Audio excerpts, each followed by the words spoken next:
Hello everyone, welcome to my channel and we are talking about symptoms and remedies for them.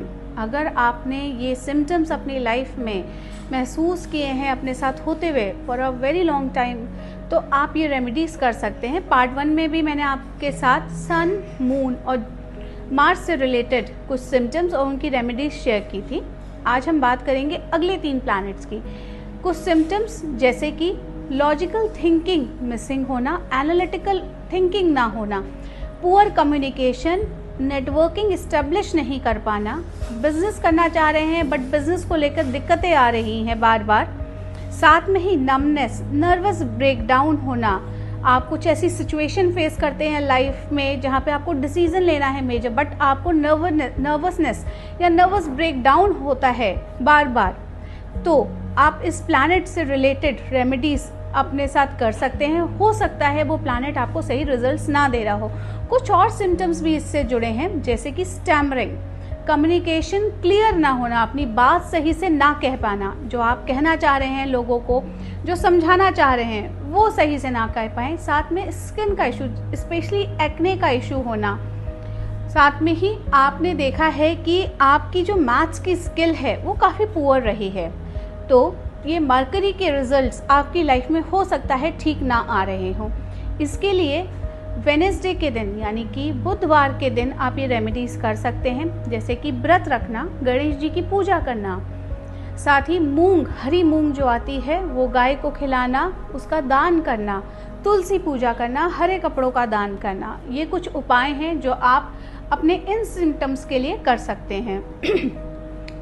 अब आते हैं हम कुछ और सिम्टम्स जो कि आपके हेल्थ से जुड़े हैं, आपके ओवरऑल रेपुटेशन से जुड़े हैं, जैसे कि आपकी रेपुटेशन ख़राब होना सोसाइटी में, पुअर जजमेंट होना, किसी चीज़ को जज कर पाना, आपको लगता है कि आपके अंदर वो एबिलिटी ही नहीं है कि आप उस चीज़ को लेके जजमेंट दे पाएँ, नॉलेज ना होना, बार बार कुछ पढ़ रहे हैं पर भूल जा रहे हैं, आपको याद नहीं हो रहा, आपने कुछ पढ़ा भूल गए, इस टाइप की प्रॉब्लम फेस करते हैं। मैरिज में डिले होना, ओवरऑल प्रॉस्पेरिटी ना मिलना मैरिज में, कि शादी कई बार फिक्स होने लगा, आपको लगता है फिक्स हो रही है बट नहीं हो रही है, शादी में दिक्कतें आना, बच्चे होने में दिक्कतें आना, बच्चे हैं तो उनकी हेल्थ ठीक ना रहना, खुद को लीवर से रिलेटेड इशू होना, एक्सेसिव फैट, हद से ज़्यादा फैट बॉडी में हो जाना, साथ में ट्यूमर फॉर्म होना, साथ में ही कॉन्फ्लिक्ट होना अपने गुरु से। आप देखते होंगे कि आप किसी मंदिर में गए, वहाँ पे आपका झगड़ा हो गया, उस जर्नी को करने के लिए ही आपको पहले बहुत सारे हिंड्रेंसेस आए,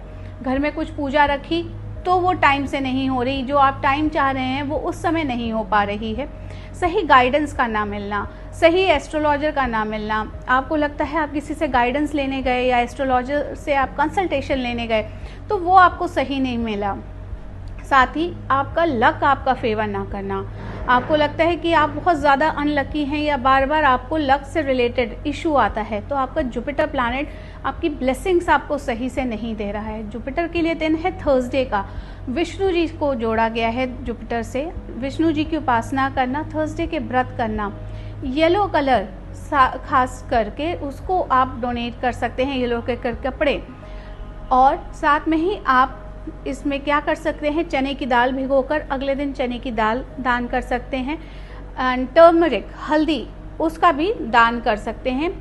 और ये आप उपाय करिए, आपको जुपिटर से रिलेटेड इस जो सिम्टम्स मैंने आपके साथ शेयर करे हैं, लैक ऑफ नॉलेज या ओवरऑल लक फेवर ना करना या सही गाइडेंस ना मिलना, सही समय पे डॉक्टर सही नहीं मिलना, आपको कोई इशू आया, आप डॉक्टर के पास गए बट अगेन फिर दूसरे डॉक्टर के पास जाना पड़ रहा है, ये भी जुपिटर ही दर्शाता है आपकी लाइफ में। आप ये उपाय करिए, आपको काफ़ी रिलीफ मिलेगा और ब्लेसिंग्स मिलेंगी जुपिटर की।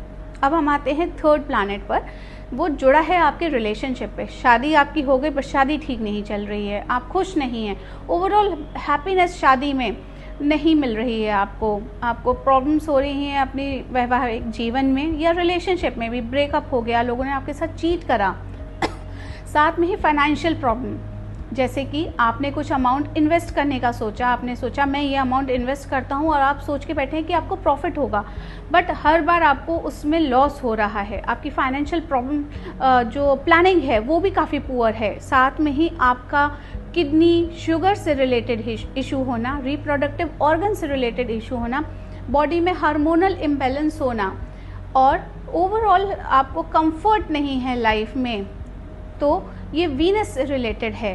हो सकता है आपका वीनस आपको सही रिजल्ट्स ना दे रहा हो।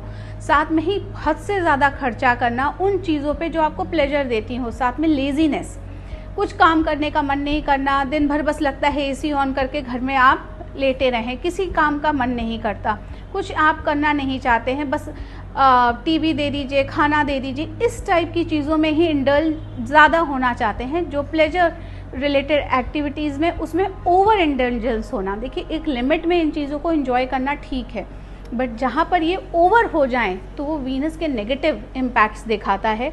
साथ ही लो क्रिएटिविटी होना, और आप देखेंगे कि फाइनेंशियल डिसीजंस को भी लेकर आप काफ़ी प्रॉब्लम्स फेस कर रहे हैं। और जेलसी भी एक ऐसा ट्रेट है जो हम इसी प्लैनेट से देखते हैं कि आप हद से ज़्यादा जेलस हो रहे हैं लोगों से। अगर ऐसा आप फेस कर रहे हैं काफ़ी लंबे समय से, तो हो सकता है कि वीनस के रिजल्ट्स आपके लिए ठीक ना हों। इसमें आप फ्राइडे की रेमेडी कर सकते हैं। वैभव लक्ष्मी के व्रत करना, लक्ष्मी जी की पूजा करना, मिश्री दान में देना, साथ में ही गाय की सेवा करना, सफ़ेद गाय को चारा खिलाना, हरे कलर का चारा ले जाइए, गाय को खिलाइए, गाय की सेवा करिए। और ख़ास करके वुमेन के लिए कि आप सिल्वर की पायल पहन सकते हैं। पर्सनल हाइजीन मेंटेन करना, वीनस को ये चीज़ें बहुत अच्छी लगती हैं। सबसे ज़्यादा उसमें है पर्सनल हाइजीन पे ध्यान देना। आप ये करें तो आप देखेंगे आप अपनी लाइफ में काफ़ी हद तक ये जो सिम्टम्स मैंने शेयर करे हैं उसमें आपको रिलीफ मिलेगा। Thank you so much.